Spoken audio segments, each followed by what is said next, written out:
Welcome to True Culture, Building Success from Within, the podcast where we uncover the real strategies behind building teams that thrive and workplaces that people admire and are proud to be part of.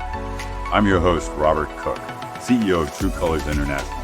And with decades of experience in leadership, consulting, and cultural transformation, I will bring you real stories and practical tools to help you shape the culture you've always wanted.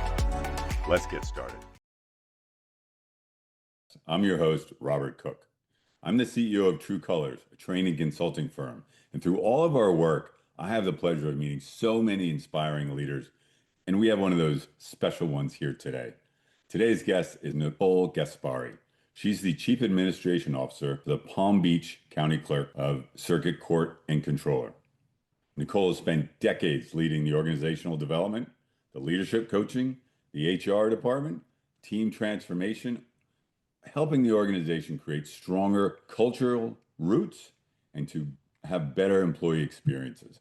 When I first met Nicole, I fell in love with her passion for the culture there and her determination to make it a welcome place for every employee. So I said, please come and let me grill you with 1,000 questions on our podcast. So I'm glad you agreed to join us, Nicole. Welcome to the show. Thank you so much, Robert. I really am excited to be here. I don't usually ask 1,000 questions, but I did sit down and take note of a lot of the questions we were being asked to opine on in the role of culture building. And so I'm going to turn around and ask a lot of them to you, if you don't mind. I'm going to start.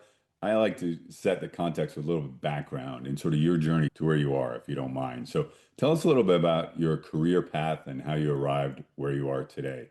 Because I saw that you spent more than 25 years the city of Boca in several different leadership roles, but tell me about that and how those experiences shaped you as a leader as you are today. Okay, so in order not to go through I'll bore you with 30 years of experience. I'm going to give you two statements. One is I was always a yes, number one. And number two, I was looking for personal growth and development always.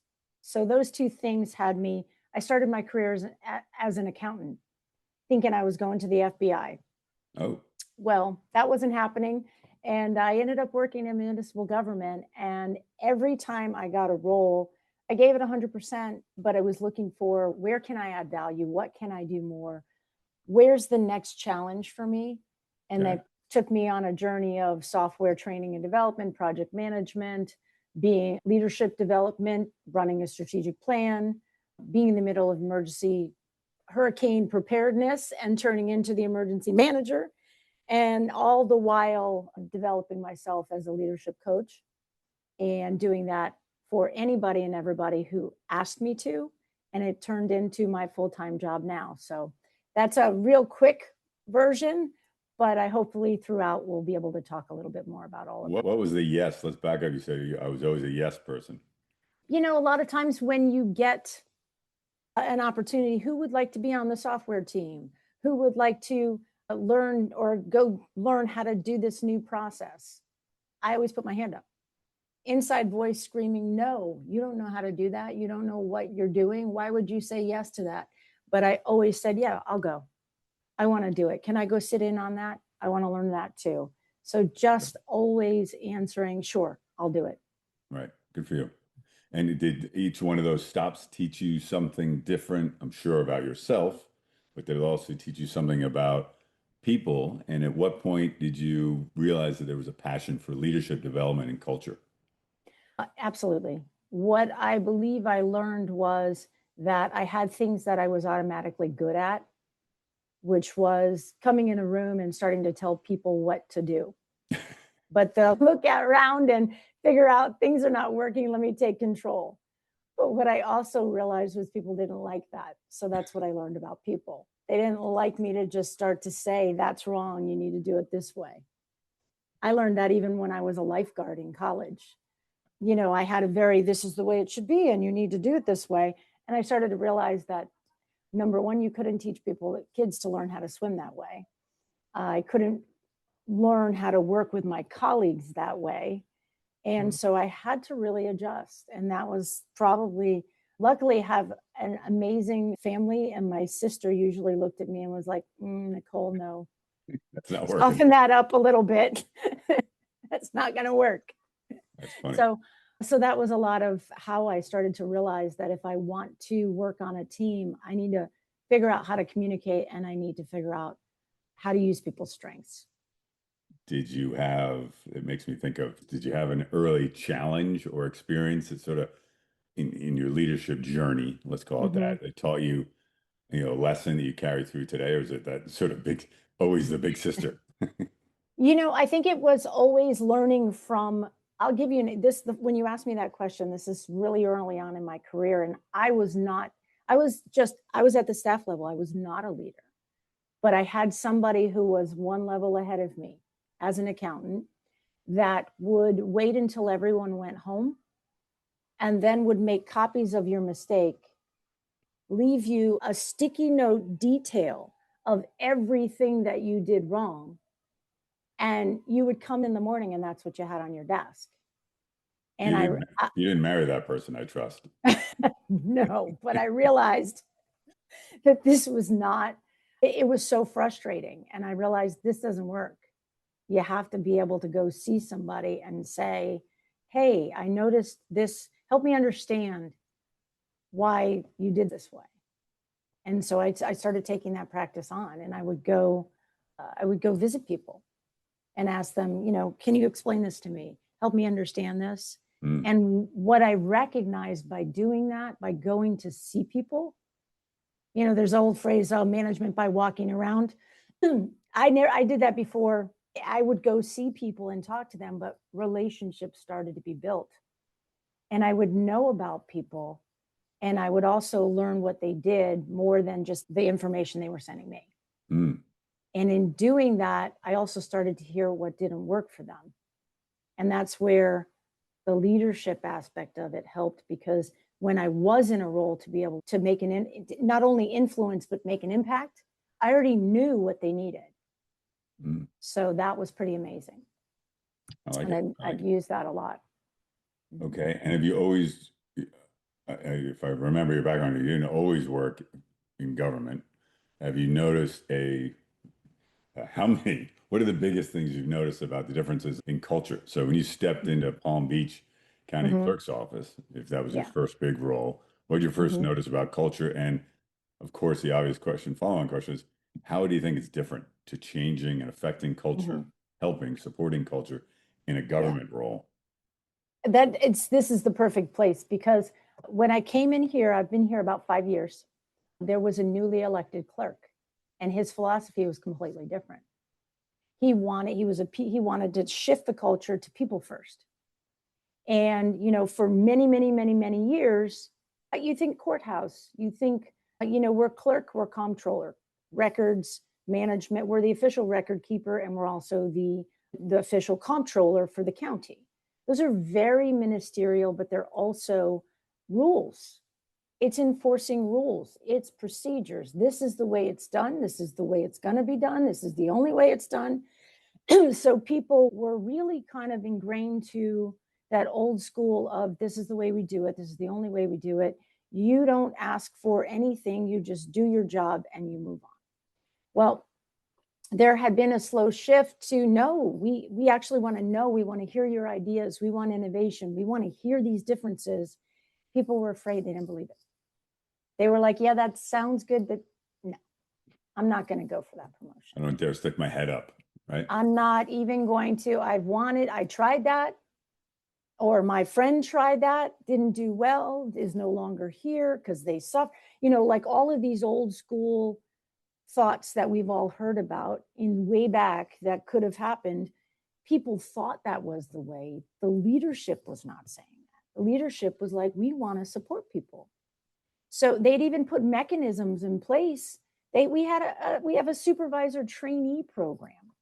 You decide you want to apply for a supervisor position. You get the job.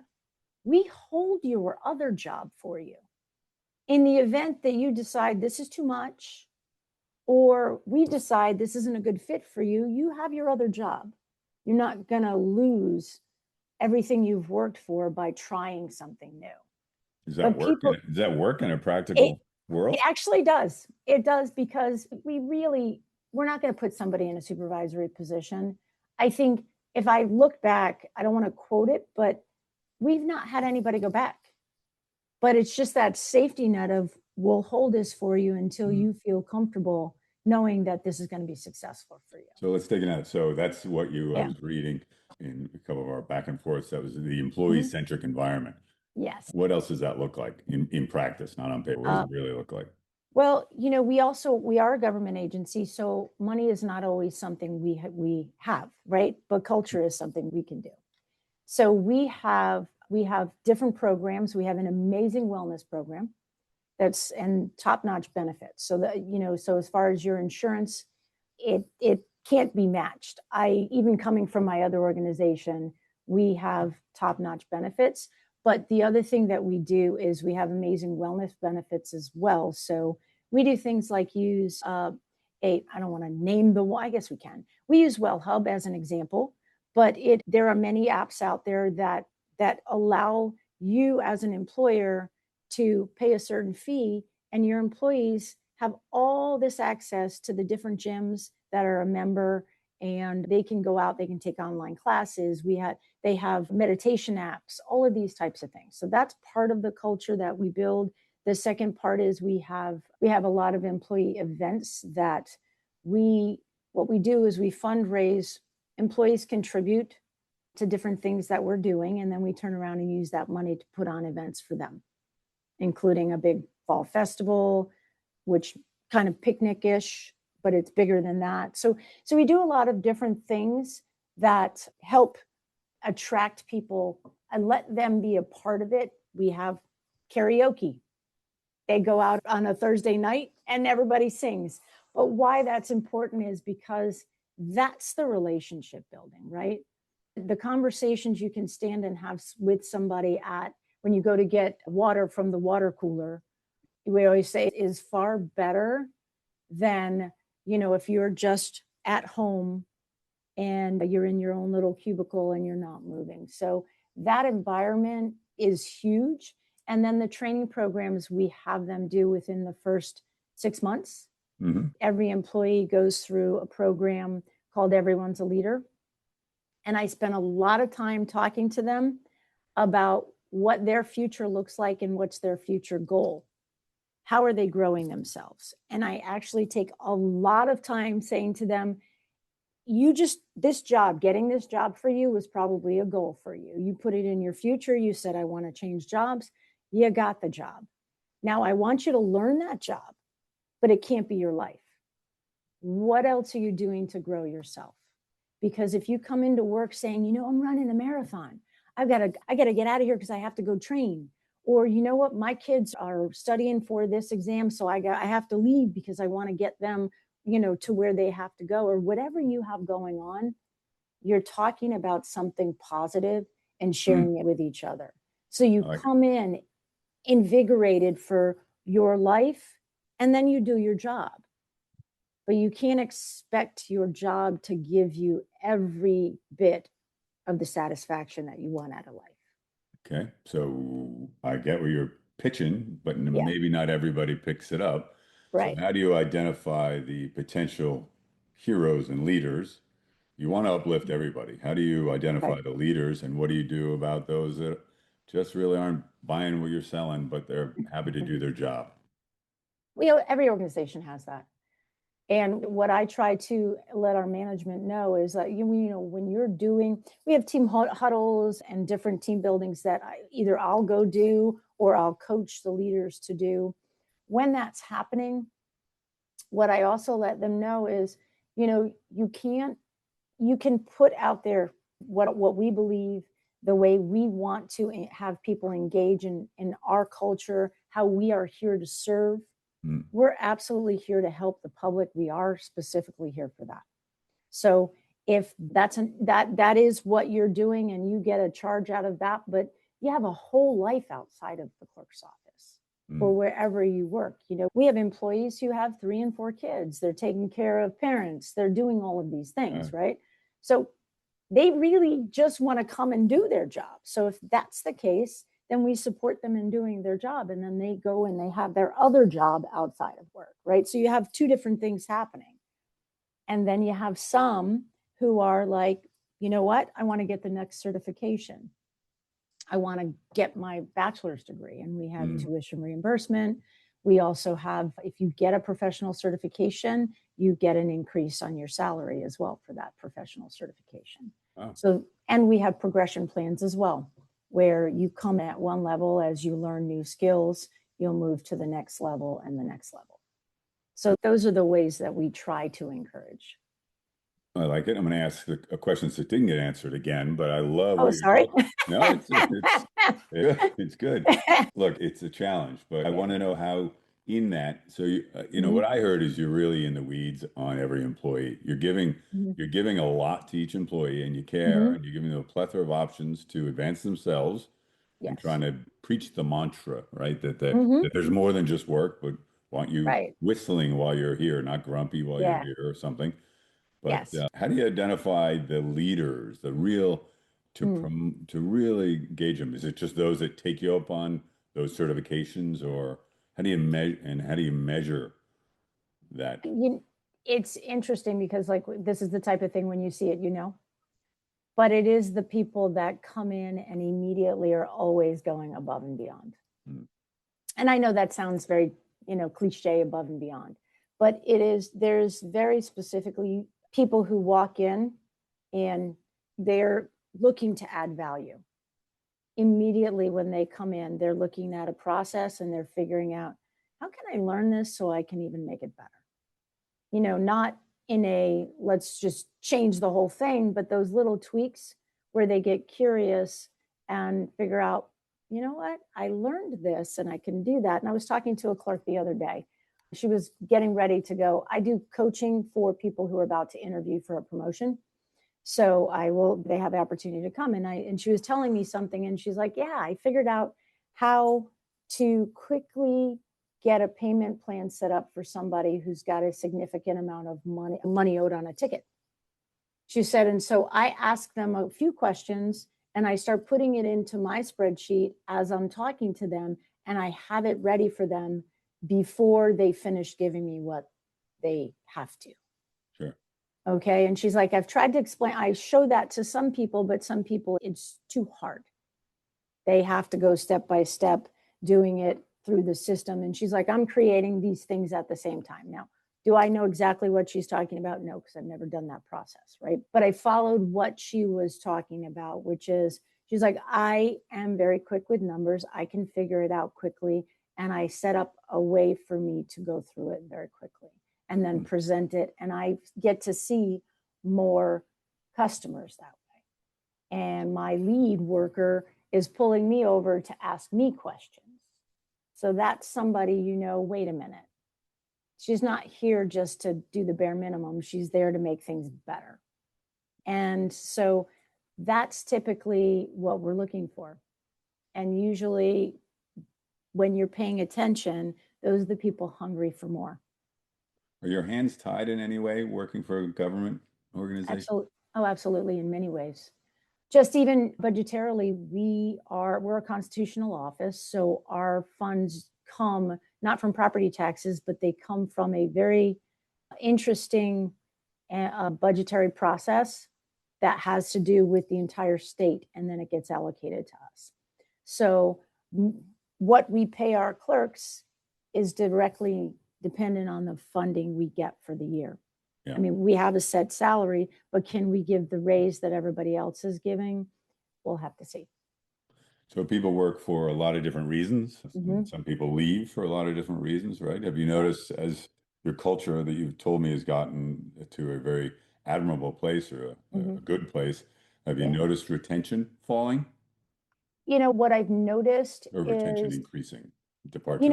Our retention numbers have we do track them, and they have changed and gotten better by about like 2%. Nothing, not huge, but what I've seen is the people in the progression plans moving through them very quickly and then looking for that next, can I apply to be a lead worker? I want to do that. What else can I do? So the ones that I have seen leave have usually within the government sphere had somebody come and say, hey, how can we steal you? So, and sometimes we can't match the salary. Right. So at that point, the interesting thing again in the state of Florida is there's a Florida retirement system. So if that other government is also in the Florida retirement system, it makes it a little easier. But what I can tell you is we've also had, I can think of 5 off the top of my head who've called back and said, can I come back? And they have come back. That's nice. That's nice. So, we also have within our Palm Beach County area, we have every holiday. Some have others. We have more paid holidays than anybody else too. So, I mean, these are the things we can do. So, how else do you measure the qualitative aspect of your culture and your efforts to make it better? Retention is the top. It really is. And promotion from within. Okay. Which that has, since the change of our philosophy, our promotion within for lead workers, supervisors, managers, we rarely, I can think of 2 positions where we've had to recruit from the outside. It's typically we're promoting somebody that we have been growing to be ready to promote. Not just because they're the subject matter expert, but because they have been getting prepared and ready to launch into that next role. And for our listeners, are there any real leadership initiatives that you've developed and implemented that have really worked better than others? Yeah. I would say that for sure, allowing people to do one-on-one coaching for career pathing and interview coaching has really made a difference. I know we're not going to talk about this now, but doing True Colors has helped a lot. Great. Because, having people understand themselves and then understand others has caused a bridge in communication that wasn't there before. Great. So that is incredibly helpful. And then recognizing you actually can lean into people's skills and strengths versus saying they have to do it your way. Yeah. So that has shifted our ability to communicate and our ability to look for the well-rounded leader, not just the subject matter expert to promote. Okay. And then let me go back to the government side of things. What makes leadership in government unique, and what are some of the common misperceptions maybe people have about culture and innovation and leadership within a government organization? I think there's an old school thought about the fact that leaders have a very slow, we're not going to be innovative, this is the way we've always done it, and don't rock the boat mentality. And I can tell you the leaders at this organization are exactly the opposite. They have a really high sense of urgency to change.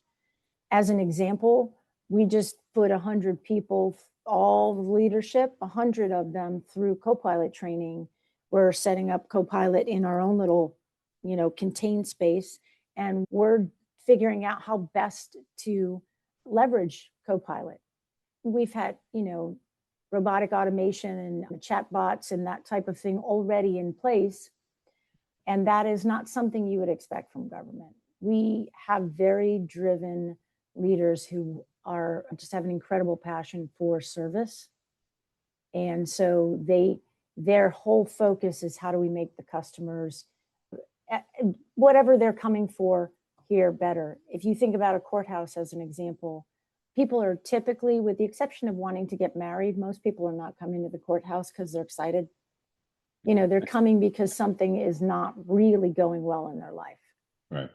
So in our roles, we are very cognizant of that. And you can go to any one of our windows and meet the people that are there, and you'll just sit there and listen. Sometimes I'm watching and I'm like, how are they? They're so patient, so thorough, and just continue to be of service. And that comes from our leaders down. There's just, that's huge.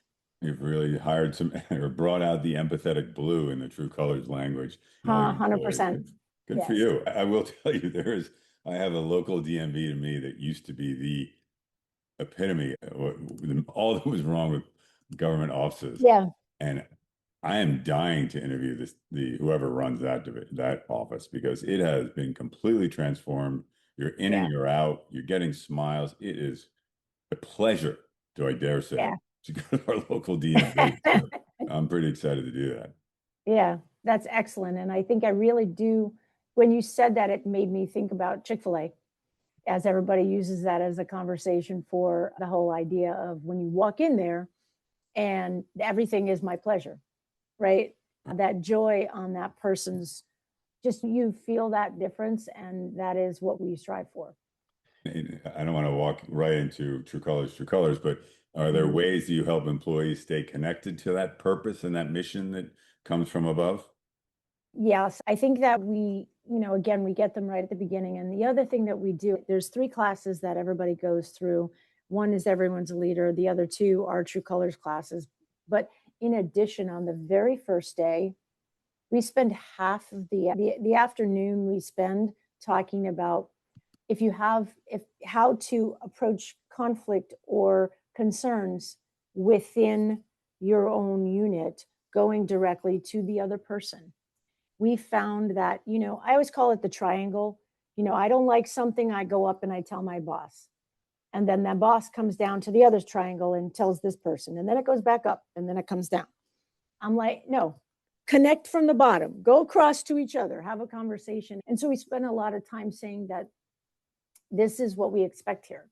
We expect you to talk to your colleague. If you're concerned about something, go there and do that. So we talk about that from day one. And then we expect our leaders to have huddles with their team and make sure that everybody is on the same page, because communication really, meaning communicate what's happening. Even if you don't know what's happening, communicate something's happening and that you'll get back to them about what's happening.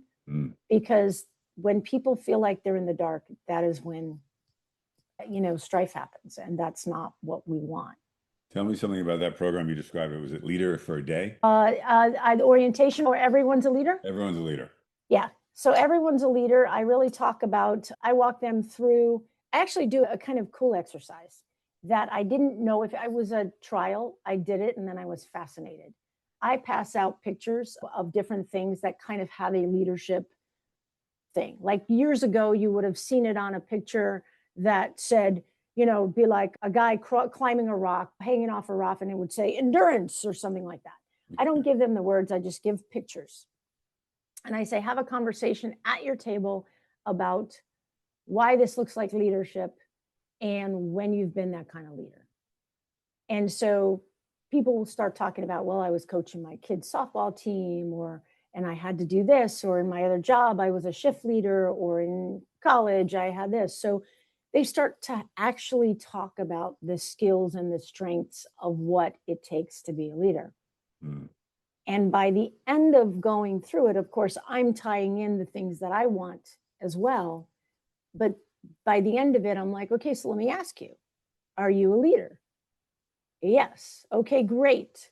So let's talk about what it looks like to be a leader in your role, whatever it is. At some point in your role, you're a leader.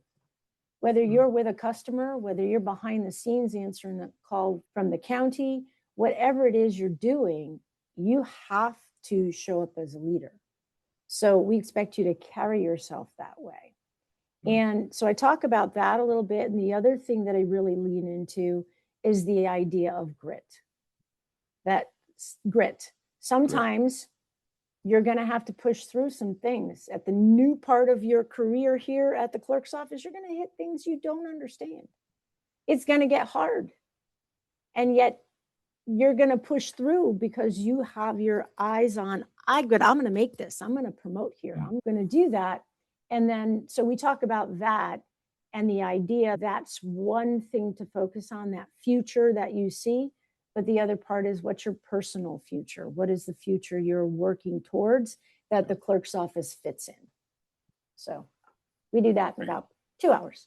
That's great. I think grit is the new word for resilience. They're much the same, right? Exactly the same, yeah. Okay. Yes. So let me get back to you a little bit, if you don't mind. So you spent a lot of years helping others to grow. Yes. Has this taught you, do you continue to learn about yourself? And how do you impart what you learn to everybody? Just keep talking to them, parenting them, or leading them? No, I think it's, I do that, but I think the thing that is, I can't just tell them what to do, right? I have to do it. So what I've typically done is said to them, you have to tell people. I usually tell a story about my very first triathlon. and the fact that I was going to do it. And I told, like, I was lifeguarding in it. I had watched people train in the pool that I was lifeguarding in for forever. And I decided I wanted to do one. So I went and I told everybody that I knew that I was going to do this. And, it was back in the time when, my alarm went off. I turned on the radio to hear what the weather was. I'm driving to the park and they're telling me that the waves were 8 to 11 feet and I was about to go get into the ocean. I got to the park. I got out of the park, I got out of my car, and it was pitch black, but all I could hear was the howling of the wind, right? So I looked around and I thought, these people are nuts. Okay. And I got back in my car and I drove out. I left. And then all of a sudden I had a visual of having to go tell all of the people that I had told that I had done, I didn't do it. Right. And the thought of telling them was worse than the thought of dying in the ocean. So I turned around, I went back into the park, and I did my very first triathlon. But why I share that is because I learned from that if I do not tell people what I'm up to, I will not do it. So I tell that story, and then usually I'm saying, so what are you up to? So I always have to share with them something that I'm up to. So I've achieved several different certifications. I got certified in True Colors. I did all of the elite, I just wrote a book because I had to stand in front of people and tell them what I'm doing. So, and usually there's somebody who's a little like, oh, that's nice. Like, you're going to do that, but why, by when are you going to do that? So it's creating accountability. I love it. 100%. But I continually do that to myself. So it makes me achieve it. And I can't teach and stand in front of people if I have not done what I said I would. Good for you. Yeah. I think we've all done that, learned that a little bit. So the question, do you tell people? So if you go around and ask everybody, then it does make them a little accountable. Why did you start writing? Is it people got tired of listening, or you just? No, I started writing a little bit of an article, like a 3-4 paragraph. We needed something for a city newsletter. They were like, we need a feature. We need something. Nicole, write something. So I wrote something. And then they were like, that's good. Write something else. I think you should do a monthly column. So I started writing. And at some point, I had like over 60 or so just little stories like the triathlon I just told you, or little things like that I had noticed and learned. And so from that, I think it was probably my mom who said, you need to write a book. And I continually was like, I got to write a book. And then I ended up doing a thing called 1,000 Words of Summer, where you wrote 1,000 words every day towards this book that I had been working on. And I did that. And then again, there it sat. And then one of those people said, oh, well, 2 things happened. I heard James Clear from Atomic Habits talk about the idea that you need to get 1% better every day, and that you need to make it obvious. And that just hit me like, put your computer on the chair you would like to sit in and relax at night. And you're going to at least do 15 minutes. And that, between that and the conversation of, by when, and it was August 2025 is what I said, because I was turning 55, and yes, you can leave, that's okay. But I was turning 55. And so I said, all right, I'm going to do it. And I ended up doing a self-publishing with a company, and I got it done on August 27th, 2025. So it was like, I felt like I had this in me. It certainly, I'd much rather speak than write. But a lot of the different things I've said over the years ended up in the book. Do you share that book with your staff? Interesting, as sort of an inspirational journey, or is that too much? I would love to. I think it's kind of somewhat, I don't want to be self-promoting. People who ask me about it, I'm happy to. I'm happy to tell them about it, but it's because, I work for government, and I don't want it to be like I'm in an authority, position of authority. I don't want to be like, here's my book. If they want to look for it, that's great. And usually they don't have to read it, because I'll sit down and have a conversation with them, and it's pretty much what's in the book. So, right. So you do a lot. You have done a lot. You do a lot. How do you avoid burnout? a question I got asked all the time. It's really interesting, but I really believe in two things that really help me. It's to me, it's 10 minutes in the morning of setting up my day. And then at the end of the day, I'm going to do a workout and kind of unwind my day. And those two things really help me balance. Mm.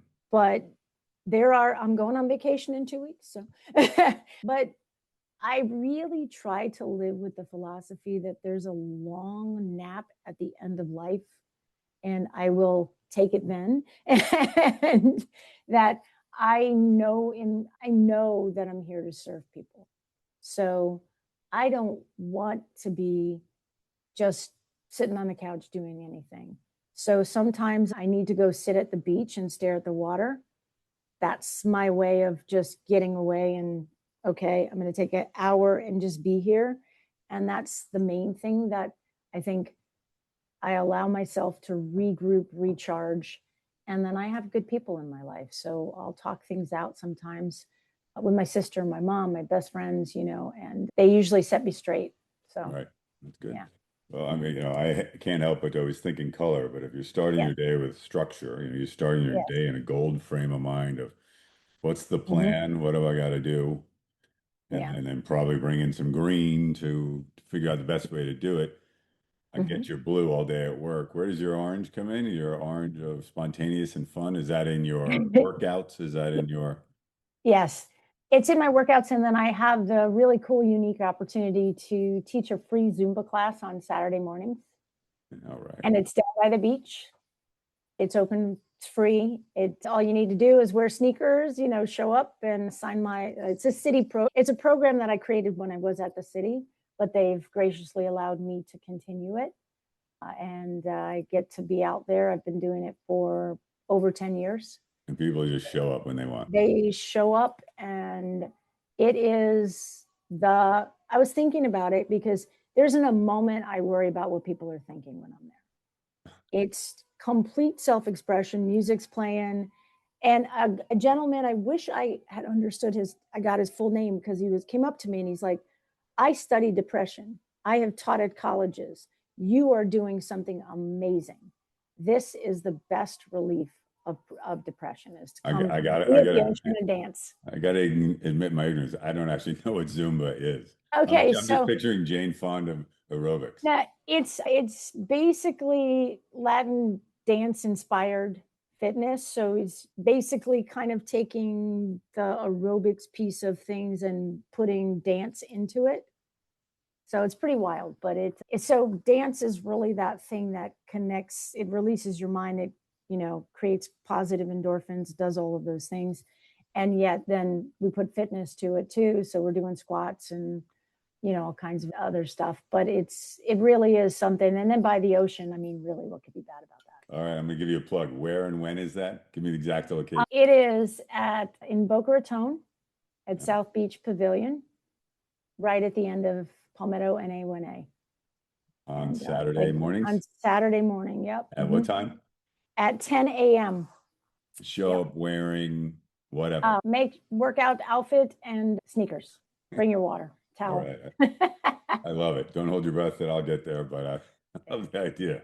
Yeah, and it's completely free, and I do it for free. So that's what makes it special. Great. All right. I met you through True Colors, and I don't typically like to shill us, but I've been really impressed at meeting you. But tell me what led you to True Colors, what you've gotten out of it, how you've used it to try to help drive the culture at your firm, because I've loved your story from the get-go. All right. Well, I was thinking about that because I kind of thought that would be a question. And quite honestly, I'm taking always different leadership courses, and I happen to take, because I sort of audit them to see if I want that speaker to come talk at from my days at the city as well. And I happened to attend a pilot training it was for municipal government. And the first day of it was True Colors.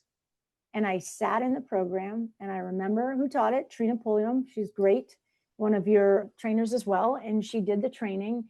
And I literally sat there and went, because I had done a lot of the other temperament trainings that are out there. I'm also certified in one of the other ones as well. But this one is the True Colors is the only one where in a matter of moments, everybody saw everybody else. They saw, and not only the people in the room, but they saw their entire family. It's like, it's so quickly, you're like, oh my God, that's my brother. That's my sister. That's my spouse. That's, and it unfolds so quickly that I was like, I have to get certified. And it probably took me 4 years to convince my boss that I could do it. And then a hurricane came and I didn't even get to go do it. My colleague went and I didn't. And then I finally got certified. But what it did is, once I started teaching it, especially here at the clerk's office, I got here, I didn't really know anybody. I got here in September. October was the first training I did, and I put the entire organization through in like 3 months, 600 people. So it was a little nutty, but every class I learned. I watched, I studied, I learned, and some things that were fascinating to me was when you have 65 to 70% gold in an organization where their primary color is gold. Which are the rule makers, the rule makers, the traditionalists, that's the way it's always been done. Don't move my cheese, all of that. When you have primarily that, people start operating in their second color very strongly. I learned that. And I also learned what happens when people and I tell people, you're a whole spectrum. You're not your first color. You at least spend most of your time in 1 and 2, your first 2. So you need to know those. But when you put 2 primary golds together, this happens. Because my way is different than your way, but we both think we're right. So that taught me I had to bring that out. And I had to lean into communication with people and teach them, when they noticed that was happening, try something else, say something different. The other thing I found is those same people do not like when somebody who is a very high green, which is very inquisitive, analytical, I must research it. They don't like golds do not like being asked a lot of questions by greens.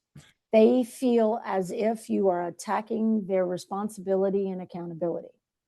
So guess what the next major color we have, especially in our finance, it's green. So people were just not understanding why is this person always asking me, giving me such a hard time?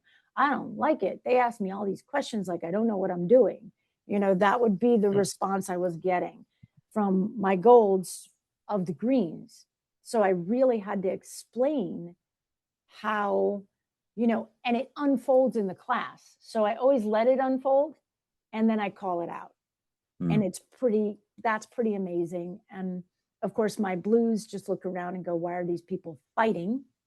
I don't understand. Why can't we all just get along? Can we get along? And by the way, don't come attacking me with all your questions. You're attacking me, right? So all of that, and being able to talk about that, I really honestly didn't know if it would stick or not, but my leaders started to say, well, I recognize I have to be a little bit more blue in this situation. And so they started to language it and talk about it in their huddles with their people. And that's where it has made the impact. Yeah. No, it's another way to express themselves, right? It's a color-based methodology to describe temperament. So to throw the readers a bone, or the listeners a bone, is the True Colors breaks down temperament typology by 4 types, and we put colors on them to make them easily memorable.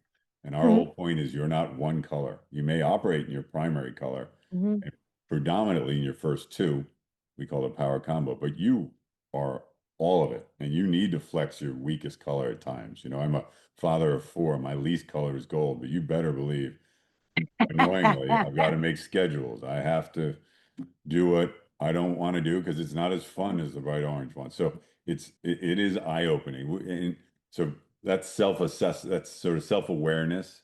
How do does it make your teams collaborate more? In what ways has it helped your organization?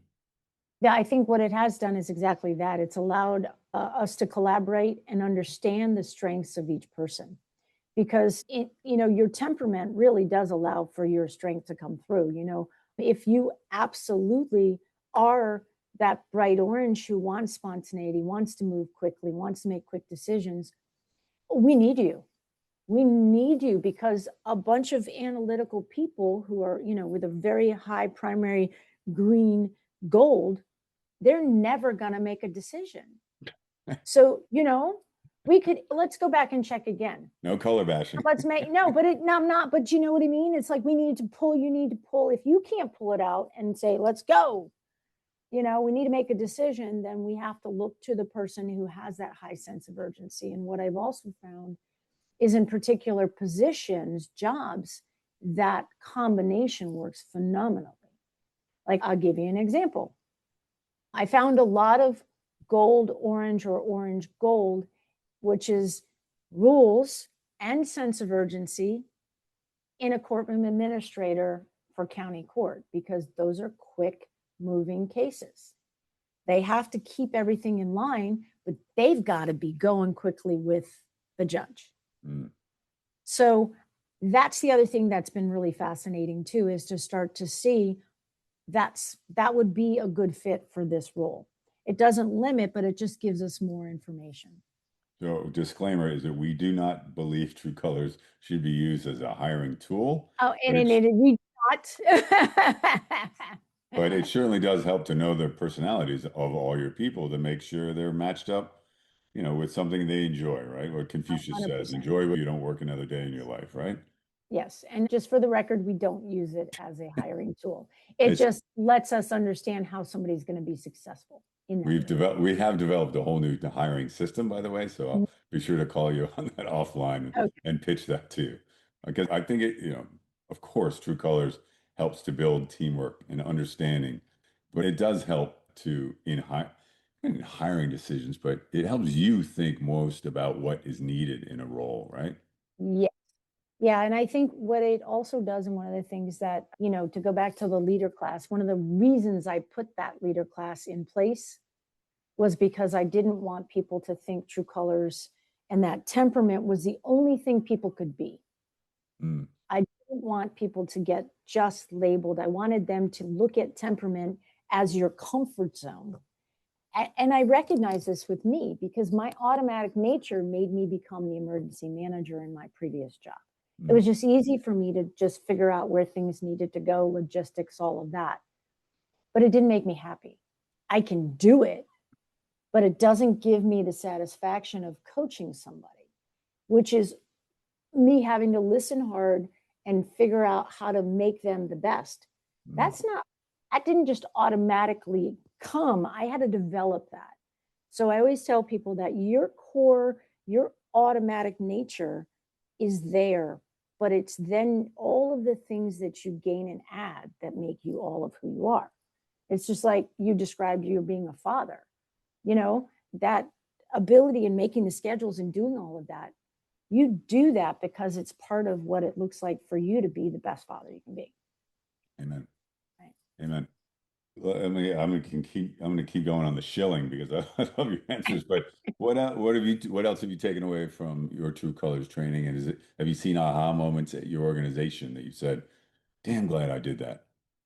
Yeah. I think my finance group is really the one where I had a lot of the big ahas, because they were really just a lot of our finance people were like, let me just do my job and I'll do my job. And so this is what I've been doing. This is always how I'm going to do it. And just the ability to infuse some working together to understand that we started using phrases like, or I encourage them to use phrases like, help me understand, versus let me ask you 100 questions, right? I love that. It defers to their higher knowledge in Yes. Greens, right?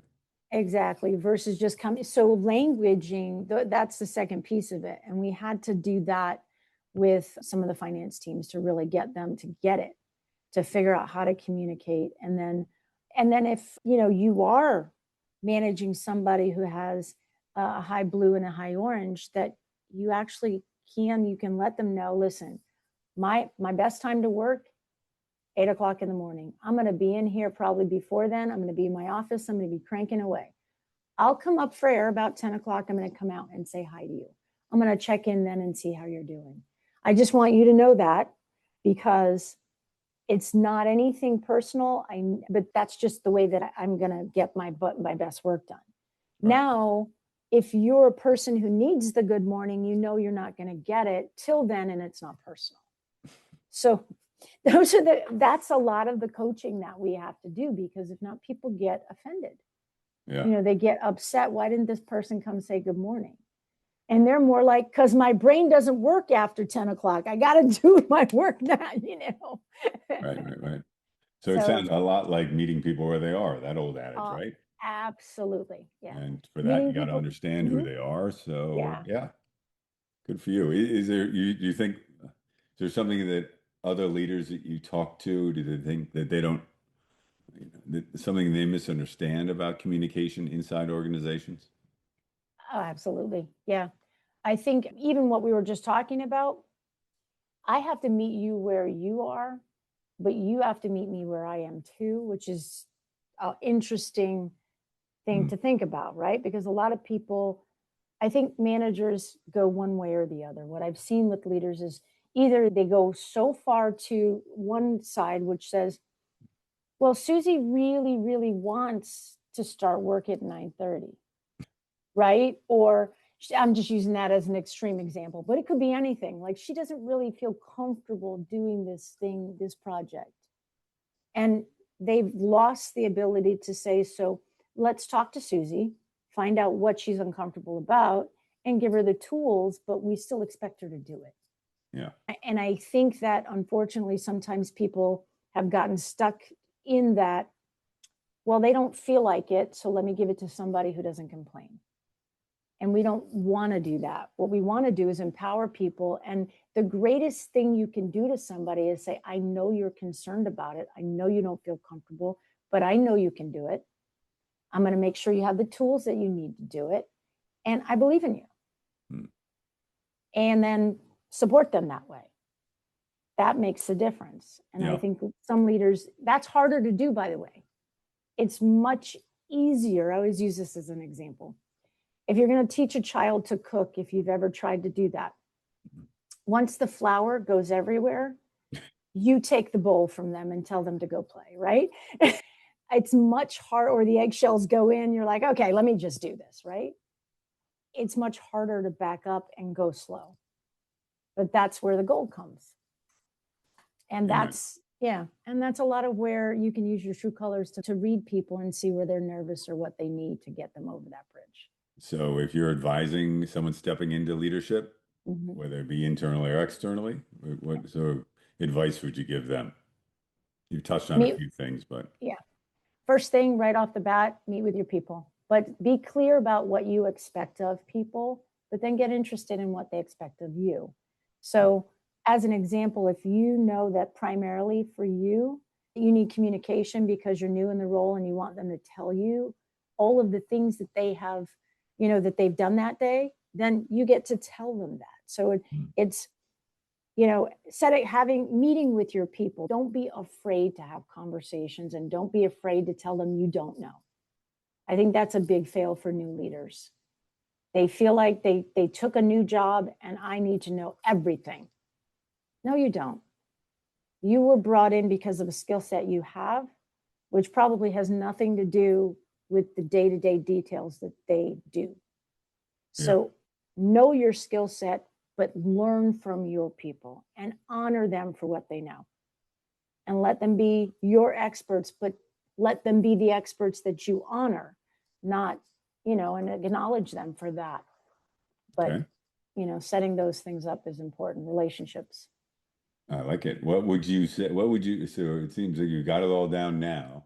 What would you wish, I always like to ask the question, somebody told you earlier in your career? Same thing or something different? So interesting, because I also believe that each thing teaches us, right? So I think I would have listened a little bit more about the things that I probably should have it's hard to say. I'm thinking about in my city career, there were some things that I was like, nah, I don't really want to learn how to do that. I'm okay. I'm going to still focus over here. And I think back now, and I probably should have spend some time saying, yes, I want to go do that. I want to learn how to build relationships, how to network, how to do those things that it took me a lot longer to learn how to do. Mm. I was very easily a doer, and I thought that would teach me everything. And even though I would go talk to certain people, I didn't spend time expanding out my knowledge and maybe networking the way that I really should have. Mm. Okay, well, we get one go around, so you can start that today with a new practice, right? Yes. And if we're having this conversation 5 years from now, what would you hope that we'd be celebrating about you, your growth and your team's growth? Yes, I would be celebrating definitely the team's growth, their ability that I grew several leaders to do what I do so that I can go out and tour around with my book and do keynotes and that type of thing. Right. But my main goal is to make sure that right now I'm the one who does all of the training I talked about. And I would like to find that person who's going to learn from me. And I always tell people who, when you come behind me, I want you to do it better as if I didn't even exist. Make it better. I like it. So to find that person who's I going to like do it. that. Well, we're happy to train your next generation. Are there big priorities for you and your team right now?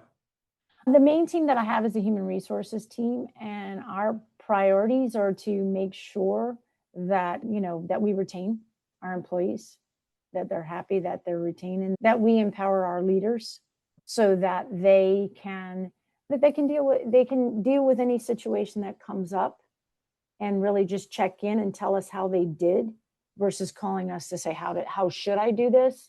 That they could call us and say, you'd be so proud of us. This is how we handled this particular situation that came up. Right. Good. Let me ask what you're seeing. Are you seeing I don't know how much hiring you do, but are you seeing changes in your staff as in different priorities from them? And then after, please, AI. Are you seeing any change in that? Everyone asks. Yeah, no, I think that this is conversation. People are, have this worry of, is it going to replace us in our jobs and that type of thing? And I don't believe it will. I think where it could do some, I think the advantages for us is having it, gather data that would take us all day long to do it. But the human needs to have the background knowledge to analyze that data. So it just shifts the work.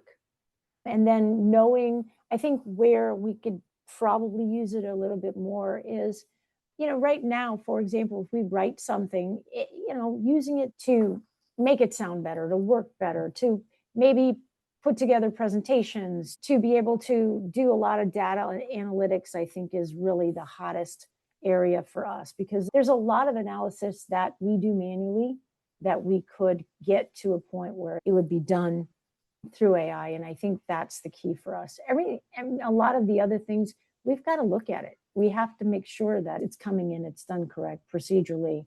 So those repetitive tasks that don't take that analytics. How about the entry level or younger employee? Are you seeing a different ethos at all or a different need? Yeah. Yeah, I think what I have seen is the younger employees, there's a huge need for younger employees to feel like they are making a difference, and also that they are growing quickly. So what we really want to see when we bring a younger employee in is somebody who's hungry to learn about our organization and what happens and what we do here, so that then they can take it into that next level of their career. Where it works out for us younger employees is typically when they want to have a career in as either on the finance side, a CPA, or on the courthouse side, they want to become a lawyer. They're going to do a year here, a couple of years here, while they're getting prepared for law school. That is like the perfect experience for for a young person before they go to law school, because they're learning the ins and outs of the process from our side, and when it gives them an advantage when they go to law school. So that's really a great pathway for people who want to become lawyers.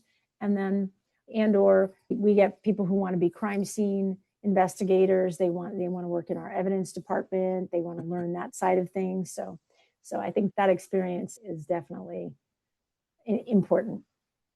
Excellent.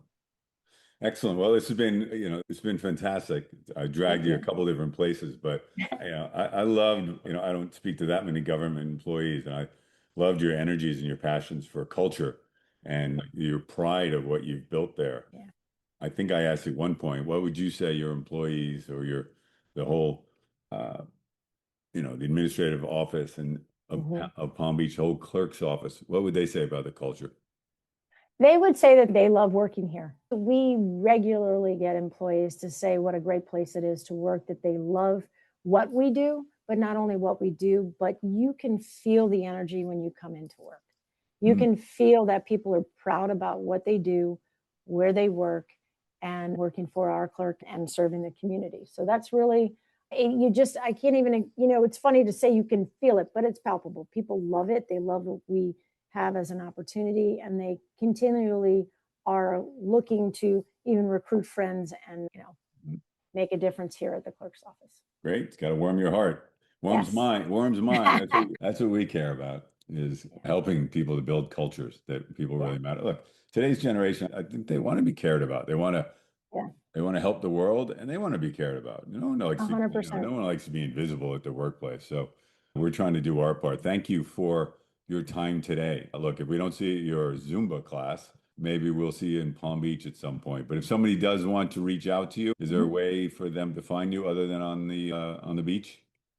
Yeah, they could actually they could reach out to me at my Gasparri at my palmbeachclerk.com. Thank you, Nicole. Your insights, your openness towards leadership and culture, driving a better culture at I shouldn't say this, but a government organization just seems harder to me because of I'm doing my job. I'm doing my job. And it doesn't matter if it's government. It's everywhere. So your passion for transforming employee experience, it totally comes through.